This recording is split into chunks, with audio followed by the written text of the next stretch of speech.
What do we have here? It's so dark in the workshop this time. Let's turn on some lights. Bing! Oh yeah. What's good, everybody? Fowler here once again. Welcome back to the Messy Workbench. And yeah, you can already see that I have a Nerf Uv-Ader. And this is not your ordinary Nerf Uv-Ader because it has been completely overhauled by me using some awesome parts. And I didn't even record a build segment because you can see everything I did to this blaster. It is running an OFP 42mm cage with revamps and worker black wheels, which I think have an issue that I'll get onto later. You can see that I have rewired the LEDs. I wish I had some clear or even just gray and white wire to rewire all the UV LEDs with. I did remove the switch that makes it so the barrel only turns on whenever there's one on there, but I wasn't able to retain that because that switch died on me for some reason. But yeah, I still retain the fact that you can turn it on with the front trigger switch. And the UV LEDs make all the orange bits in this thing glow, even my translucent PET G that I printed the barrel in.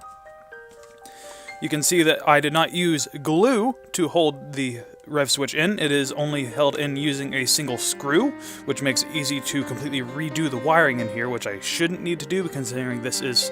The flywheels are wired up using 16 gauge silicone coated wire.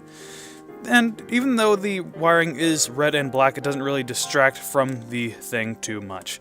And on the other side you can see I've got a 2S Turnigy LiPo in there. This thing is quite fun to do, and it fires really well right now, even though I do need to fix something, which has to do with the flywheels. Which, if you see here,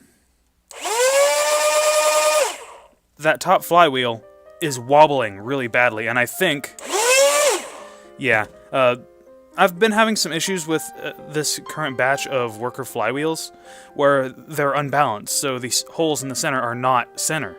And actually caused some things in here to wobble out, and I'm gonna have to reprint the cage and reset everything, which is a little bit annoying, but that live and learn. But yeah, even then, I'm still getting average of about 130-ish. With this being mid-crush and everything, there is no lock switches or anything in here anymore, so I can do whatever.